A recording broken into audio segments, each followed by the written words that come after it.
kedua. Kemudian dia capek, mungkin karena tiap hari sama Nyai Roro Kidul capek lah, baru mulai tahun 92 bikin Ijmi itu, kembali sedikit-sedikit ke Wali Songo kan itu. Nah, kekuasaan Nyai Roro Kidul ini kemudian disingkirkan kembali oleh bapaknya Amangkurat, yaitu Sultan Agung, yang ditemani oleh keris yang namanya Kiai Bolorojo. Nah, Sultan Agung ini sebenarnya ingin mengembalikan Garuda ini kembali. Nah, kenapa hubungannya sama Gus Dur? Gus, Mbah Sampean yang dulu membuat negara ini tidak ada yang pegang sampai akhirnya diambil Nyai Roro Kidul. Nyai Roro Kidul itu bukan jin, bukan orang. Itu satu mitologi yang membuat kita tidak rasional. Itu aja. Itu yang membuat kita tidak tahu apa yang harus kita percaya, yang membuat kita tidak tahu siapa benar siapa salah, yang membuat kita kehilangan parameter. Itu aja maksud saya. Jadi jangan membayangkan jin sopo sapi turut. Itu loh, jin itu cukup di toko-toko itu ada jin Levi's, ada jin. Oke. Nah, Sultan Agung sebagai turunannya ini unik, penciptaan Tuhan itu unik. Jadi sebenarnya Sultan Agung ini malah ingin mengembalikan dari Nyai Roro Kidul ke rasionalitas agama lagi kan. Tapi anaknya, cucunya justru meresmikan Garuda ini untuk dikurung oleh VOC. Nah, sekarang saya tidak panjang-panjang, saya mengusulkan diri Garuda. Jadi Garuda itu kan Anda tahu, Raja Wali, we are Raja Wali, right? Kita ini terbangnya gagah perkasa, kita melanglang buana, kita mandiri, kita punya keanggunan, kita punya keagungan di angkasa. Bangsa Indonesia adalah Garuda, bangsa Indonesia adalah Raja Wali. Kita ini lebih tua daripada Nabi Ibrahim. Orang sudah dibuktikan kalau ngomong ini salah. Yang menguasai keuangan dunia sekarang ini adalah turunannya Nabi Ismail sama Nabi Ishak. Kedua-duanya anaknya Nabi Ibrahim. Jadi keuangan Arab dan politik Yahudi dan seluruh perangkat-perangkat kekuasaannya, semua itu ada di bawah keturunan Ismail sama Ishak. Pertanyaan saya, kamu siapa? Gua turunan Nabi Ilyas atau apa? Saya ingin mengatakan kepada Anda lebih tua dari Ibrahim. Induk Anda itu generasi ke-6 sesudah Adam. Ini susah dibantah juga karena penelitiannya juga belum ada. Tapi sekali percaya orang percaya. Tapi kita lebih tua. Kita lebih tua dan bangsa Indonesia adalah bangsa yang begitu tangguhnya, begitu besarnya, yang tidak memerlukan revolusi apa-apa di tengah penderitaan separah apapun. Itu saking kuatnya kita, saking tangguhnya rakyat. Justru yang marah BBM naik itu kan mahasiswa, orang yang belum pernah cari duit. Rakyat yang tiap hari susah itu enggak marah, ya marah, malah di Jawa Timur, ayo nanti enggak kesuwen nih. Wis gak nangis hanya nek kendelu ndak wis mari ngono wis nang tanah bongko pisan aja. Di Jawa Timur begitu. Jadi kita ini punya teknologi internal yang luar biasa. Dan Pak Harwanto tahu persis bagaimana saya dimanapun saya ketemu massa, saya selalu gede-gedein hatinya. Kamu itu orang hebat. Dan sekarang ini ceritanya sederhana. Kamu ndak boleh besar. Orang Indonesia ndak boleh besar. Terutama umat Islam ndak boleh besar. Anda menjadi orang yang dikurung dan bertengkar sendiri dalam kurungan, butuh Monas, butuh mana untuk bertengkar sendiri di dalam kurungan itu. Burung Garuda ini kalau dikurung, waktu zaman Amangkurat itu kan si Garuda berontak terus, makanya ada Kiai Kajoran, kan gitu. Ada Kiai Kajoran, ada Trunojoyo, ada siapa waktu itu berontak semua.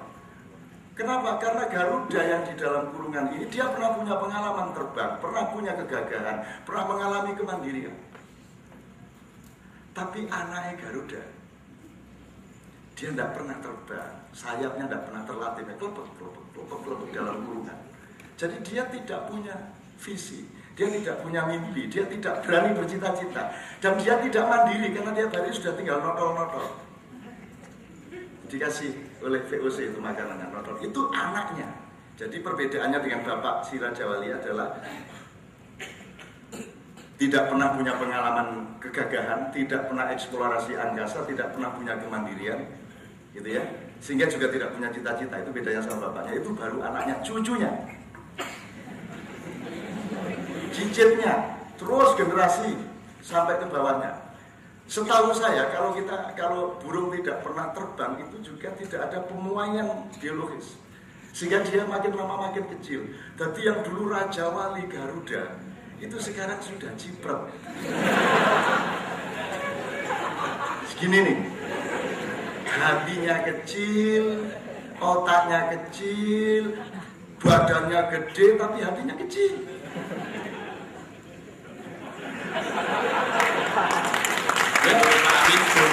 Tumo, iya. Awake sak kebo, atine sak tumo. Ya. Jadi kui Denowo Bumo, jadi itu kan raksasa ya. Raksasa ya Pak Amin. Raksasa tapi badannya toh gede, gagah, ganteng, tapi hatinya kecil. Sebenarnya yang salah Pak Amin. Karena Pak Amin ada di medan perang dan membiarkan semua itu terjadi. Kita sudah bener kita itu ngikutin wayang.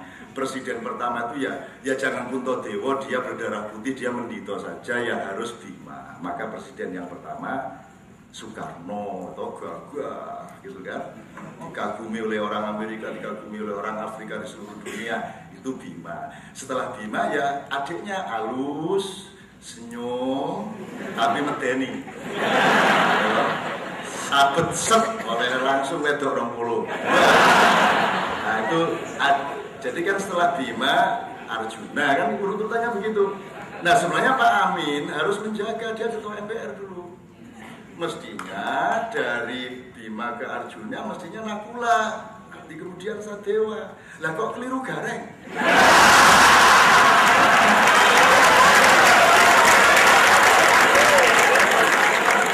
Yang penting market ya tadi.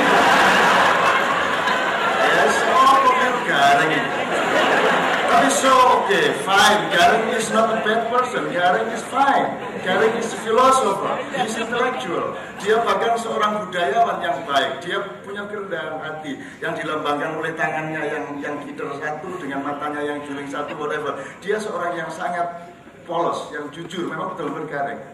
Cuman kalau memang habis Gareng, itu mbok yabat. Mestinya kan Petro, lah kok keliru Bagong?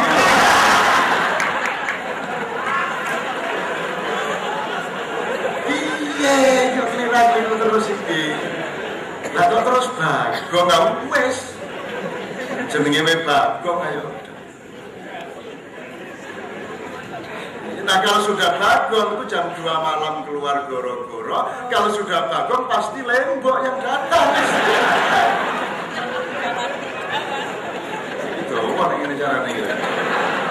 Saya ini mau ngomong serius tentang Garuda. Kalau sudah Lembok, nanti setelah goro-goro Pak Amin baru raksasa datang. Bumo, tadi itu kan gitu. Nah gitulah, sekarang tinggal Pak Amin. Kita nggak punya waktu lagi Pak Amin.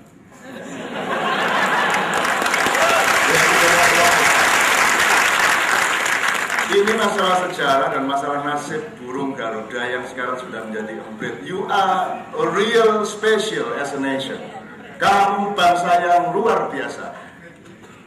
Wah ini kalau, banyak sekali yang ingin saya tekankan lebih roh untuk Anda semua sebenarnya. Jadi kita punya waktu sangat sedikit Pak Amin. Ini jangan sampai lolos.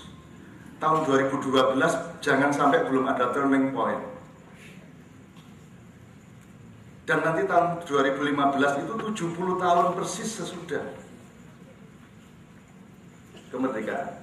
Dan tolong pelajari antropologi dan ekosistem, ekologi. Semua bencana dan kejadian besar di dunia itu 94% terjadi pada titik kelipatan 7. Ini bukan mistik. Memang kelipatan 7. Jadi itu kalau dilihat tahun-tahunnya terjadinya, jadi tsunami di zaman Musa, tsunami di zaman Nabi Nuh, tsunami Aceh segala macam. Kalau Anda lihat tahunnya, itu semua pada kelipatan 7. Dan peristiwa-peristiwa besar di dunia ini juga selalu ada indikator terhadap 7. Kita dijajah Belanda juga setengah kali 7, dijajah Jepang setengah kali 7. Maka buku ini saya sebenarnya kasih nilai 9, cuma demi 7 saya kasih nilai 7 bukunya.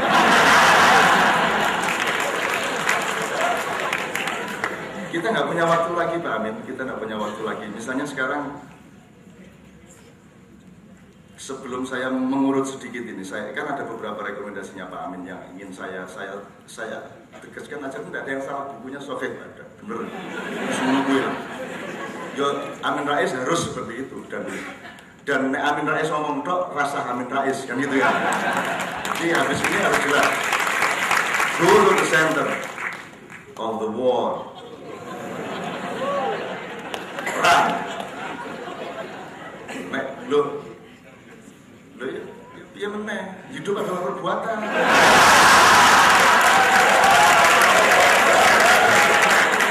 Sebentar, saya menyingkir sedikit.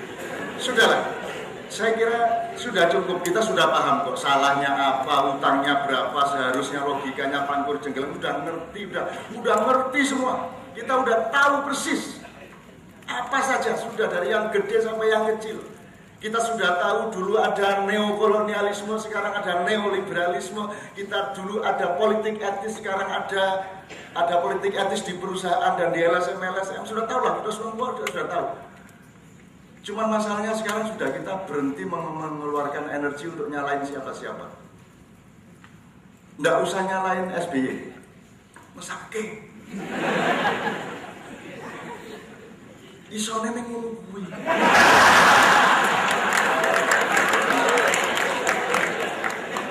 Ya enggak juga lah kalau dia sampai seperti Amangkurat, ya enggak juga. Cuma dia ya enggak ngerti, that's all. Dia enggak ngerti dia.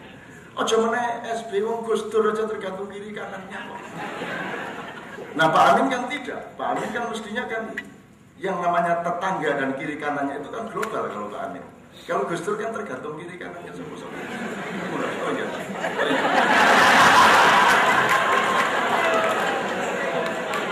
Bikin dekret aja ya. Apa tuh sampean gawe dekret itu lapor sampean juga. Cuma ngerepoti sampean. Ya apa sak wis suwe gak dekret.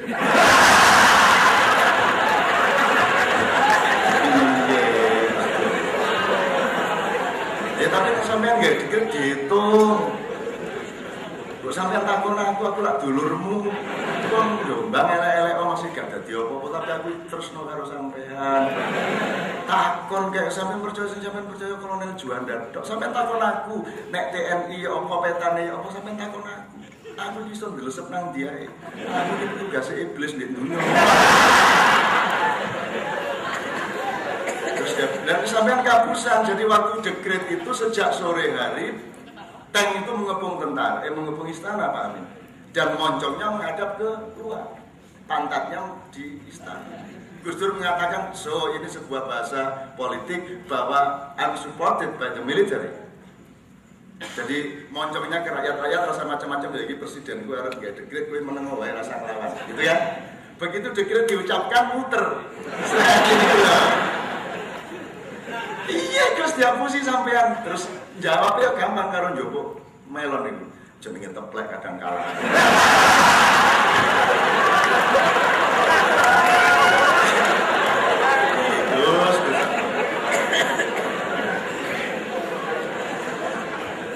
Jadi mohon maaf saya ini setiap sahabat saya cintai dan saya bantu.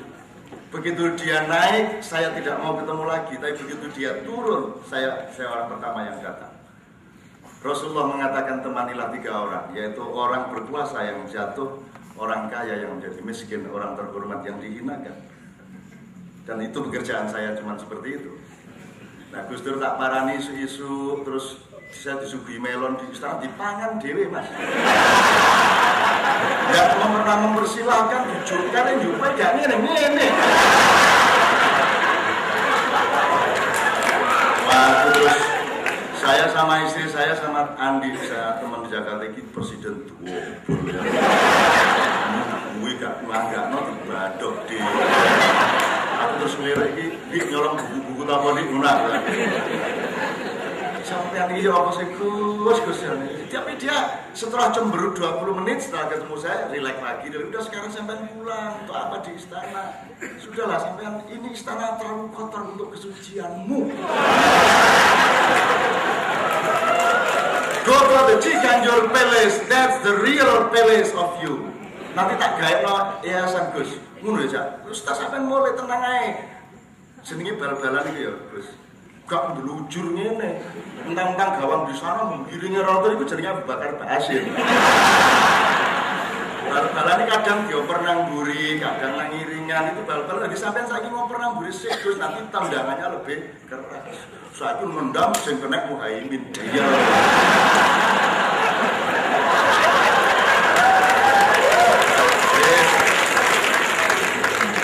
Oke.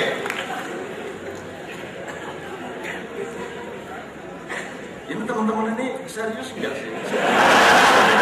Saya ini sebenarnya mau ngomong sangat serius about the poor Garuda ini. Pak Amin sekarang nggak boleh Garuda tumbuh, Pak Amin. Pak Amin di sini mengatakan belum ada pancaran cahaya yang muncul di ujung lorong, kan begitu di buku itu. Pak Amin nggak boleh. Ini bangsa nggak boleh besar. Yang mengatakan tadi Pak Mukhtar Masud ada satu aliansi kekuasaan politik, ekonomi, sosial dan kebudayaan yang memiliki satu desain global internasional sedemikian rupa sehingga orang Indonesia itu begini sudah diselidiki segala macamnya. Ini jangan sampai besar ini bangsa. Kalau sampai bangsa ini besar, susah dunia. Karena besarnya orang Indonesia itu besar yang tanpa ngasorake. Kita ini orang Indonesia itu kalau berkuasa tidak di atas, di bawah. Jadi sendok. Jadi kalau kita berkuasa justru di bawah, disendok ya gak apa-apa. Artinya disendok itu kapan-kapan dicalonkan. Dan itu kita punya. Makanya kita ditindas kayak apapun itu tidak percaya sama omongannya Pak Amin. Coba rakyat, ya memang mengeluh tapi nanti prakteknya mereka tidak merasa ditindas. Karena kita ini saking hebatnya bangsa. Bakatnya luar biasa, apa saja bisa. Olimpiade ilmu pengetahuan selalu nomor 1. Mahasiswa Indonesia di luar negeri selalu cum laude. Teater, puisi, gak usah latihan, tekorono gak mendadak nomor 1. Apa saja. Indonesia ini manusianya dahsyat. Dan dulu malaikat Israel ngambil tanah liat itu di Pulau Jawa. Ambil tanah liat karena disuruh Tuhan, coba nanti kamu bikin patung, saya mau bikin Adam. Nah yang berhasil ngambil tanah liat itu, tanah liat di Arab gak ono. Tanah liat ya di sini.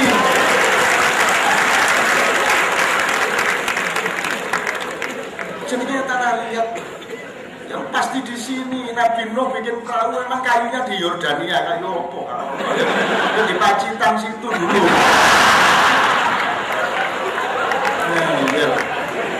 Anak buahnya Nabi Musa itu di Quran mengatakan, Nabi, kalau memang kamu dicintai oleh Tuhan, mbok minta makanan, kacang, bayam, sayuran, timun. Mana ada orang Arab golek timun nih?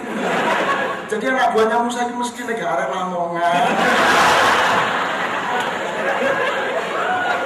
Wa ada siha wa basoliha, semua makanan tropis yang disebut. Kita ini dibikin ciper, jadi kamu tidak percaya diri. You are a great nation. Mohon maaf Pak Moderator. Satu indikator aja. Bahasa kita. Kalau bahasa Indonesia itu kan cuma bahasa perjanjian pengantenan. Jangan diandalkan. Bahasa asli kita adalah bahasa Sunda, bahasa Jawa, bahasa Melayu, bahasa Tagalog, bahasa Batak, semua itu jadi dari satu induk. Dan peradaban yang tertua ada tercermin di dalam kekayaan dan detail bahasanya, betul kan? Betul kan? Untuk tercipta satu kata kan bisa butuh 10-20 tahun, bahkan bisa 100-200 tahun. Di seluruh dunia ini udah gak angel-angel ke sopo wis. Mambu ya, mambu. What is mambu in English? Bad smell. That's all. They don't understand what is the difference between pesing and pelus and bajing and badet. Do they know? They are so young. Mereka masih muda. Amerika itu masih muda, anak kecil. Kita sudah tua, kita ngerti, ditutup matanya itu. Woy.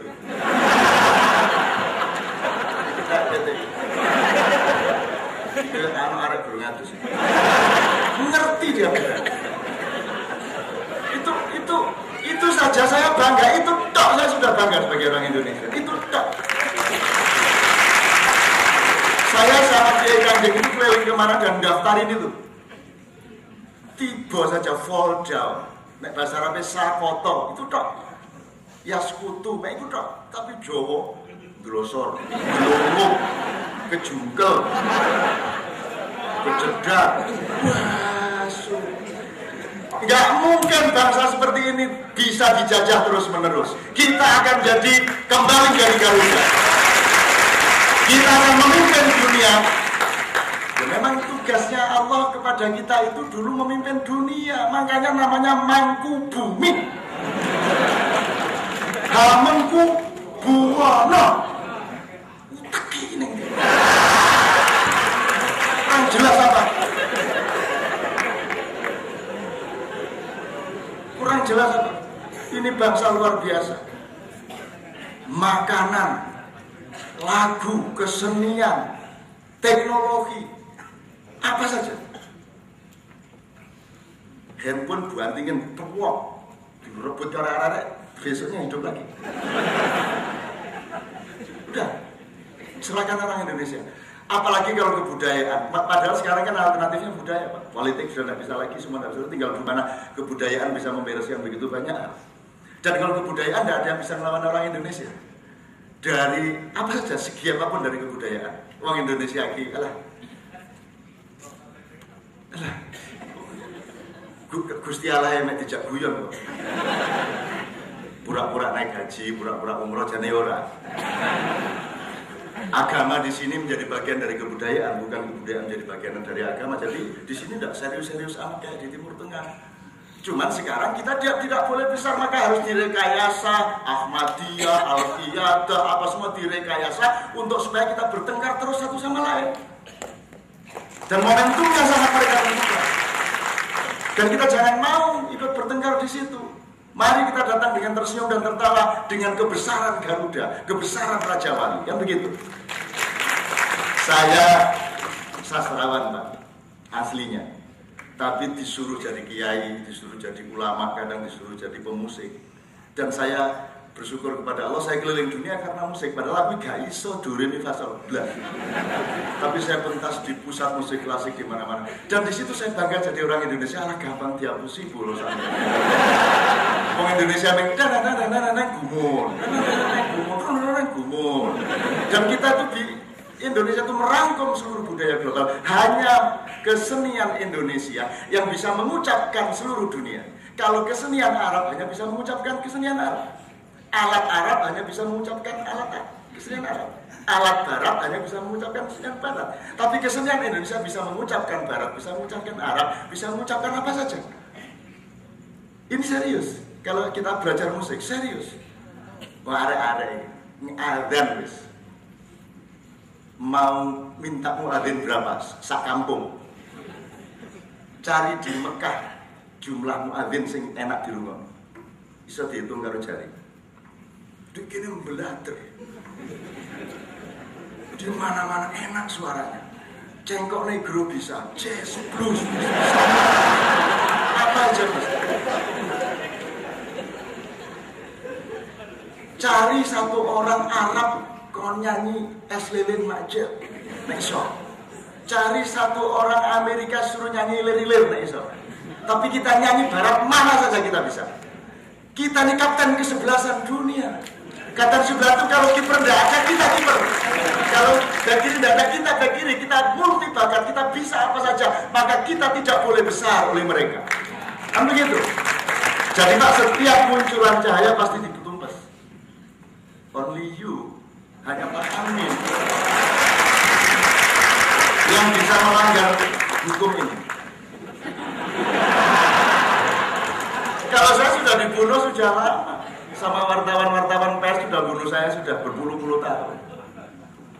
Jadi saya tuh biar nangkep maling tidak akan masuk koran. Saya nangkep maling nggak masuk koran, Pak Amin lewat apa cahaya aku nangkep maling, gue yang berbuku koran Amin Rais. Nah, saya nggak ada masalah dengan itu semua, tapi you are the only one yang bisa melanggar itu, menembus itu, Pak Amin. You are name make news.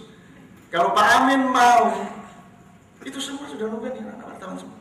Nah aku masih muda ya, gak gumun. Masih aku kalau Gusti Allah melaku-melaku gak gumun.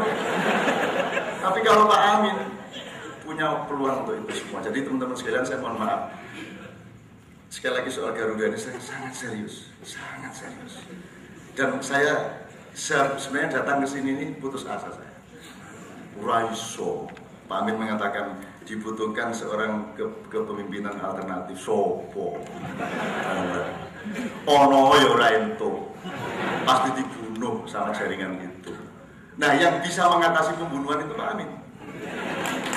Gitu. Kalau Pak Amin mau tidak mau, media butuh sama dia.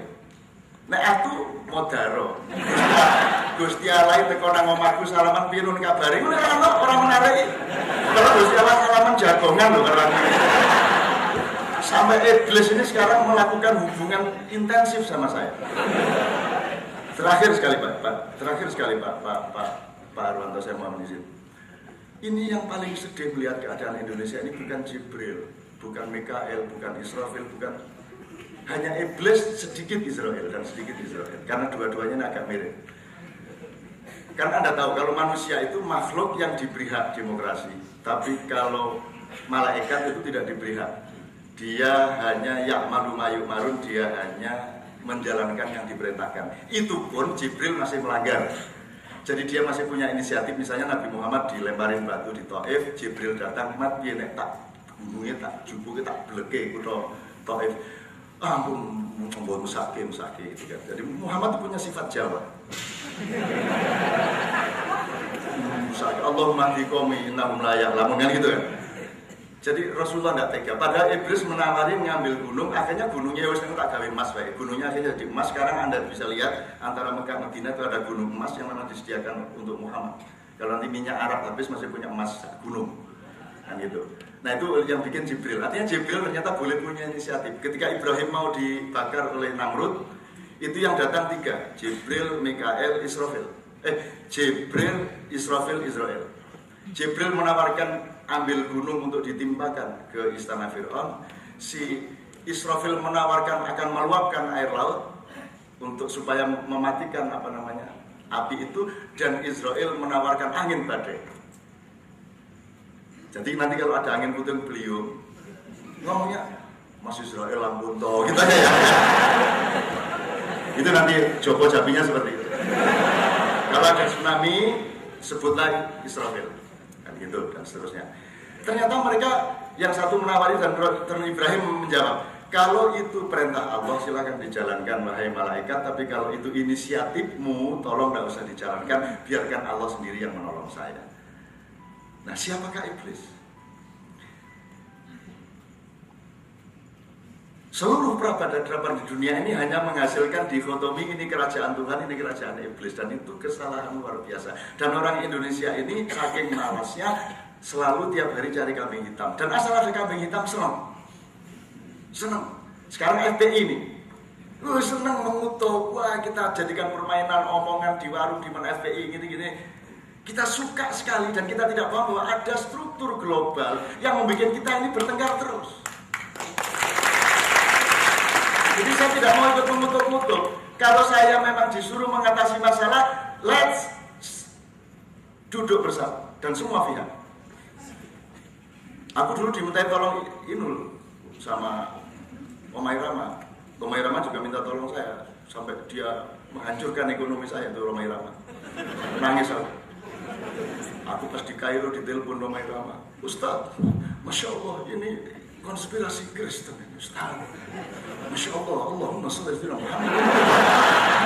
Waduh, aku ditelepon suwe. Iki apa iki telepon di Mesir ditelepon saatnya suwe nih handphoneku.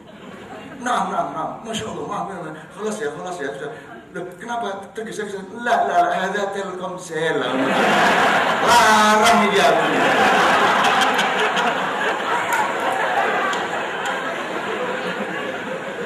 Saya mau mendamaikan mereka tapi berdua. Saya mau ketemu Habib Rizik, saya mau ketemu Pak Amin dan semua teman-teman lain, kita duduk bersama. Kalau enggak kita nambah masalah. Dan saya tidak akan ikut nyerbu siapa-siapa. Apakah gara-gara Habib Rizik nyerbu terus saya terus nyerbu Habib Rizik itu? Lah terus bedanya Habib Rizik karo aku apa nih? Nah aku yang melu nyerbu, Tuhan aja nggak mau gitu kok. Tuhan aja ketika ada orang penyembah berhala 80 tahun sakit, terus dia bilang sama berhala-berhala, kalau kamu tidak menyembuhkan saya akan pindah ke Tuhan. Dia bilang gitu. Jibril tersinggung, wih enak aja Tuhan untuk tempat kompensasi. Terus Jibril lapor Tuhan, enak aja itu penyembah berhala. Dia bilang kalau si berhala tidak bisa menyembuhkan, maka dia akan pindah ke tempatnya Tuhan, akan menyembah Tuhan. Saya tidak terima sebagai hamba Allah, kata Jibril. Terus Tuhan mengatakan, ya Allah, ya sudah disembuhkan aja, Bil. Loh, dia menghina Tuhan. Ya, terus mereka tak saya sembuhkan, bedanya berhala sama saya apa? Ya Allah itu. Tuh. Jadi teman sekalian, saya ngomong iblis itu sebenarnya hanya untuk mengatakan bahwa sudahlah kita jangan cari kambing hitam. Sekarang hidup adalah perbuatan. Oke, kita menjadi penggembira semua dan revolusi harus terjadi. Bukan revolusi menggulingkan kekuasaan. Begitu Anda pegang kekuasaan, lakukan revolusi. Kan begitu? Begitu Pak Amin pegang kekuasaan, lakukan revolusi. Seperti ini semua pesan-pesannya Pak Amin ini harus revolusioner semua ini. Ini kabeh. Loh, ini nanti yang ngaco Pak Amin bawahannya Pak Amin ya. Nah sampean menteri yang ngaco dirjen dan irjen sampean. Nah sampean bupati yang ngaco kepala bagian sampean gitu loh. Kalau Gus Dur yang ngaco ya kiri kanannya. Gitu loh. Gitu loh. Jadi ini harus ada revolusi besar-besaran ya. Revolusinya cara kita lah. Revolusi enggak ya cara Jombang maksudnya kalau asik-asiknya itu cara Jombang. Gabungan antara Hadratus Syekh, Bung Tomo, Gobloh, Asmuni, Basir. Jadi ada unsur Abu Bakar Basir ya ada, unsur Asmuni harus tetap ada, Gus Dur harus tetap ada, ilmunya Cak Nur harus tetap ada. Jadi semua lengkap. Nek Abu Bakar Basir tok ya susah, Asmuni tok ya gak dadi, Cak Nur tok ya wis gak ono, Gus Dur tok ya becik bingung saiki. Jadi teman-teman sekalian, ini pokoknya inti dari apa yang saya katakan adalah saya sangat setuju dengan buku itu. Ya memang itulah satu-satunya yang harus kita lakukan sekarang.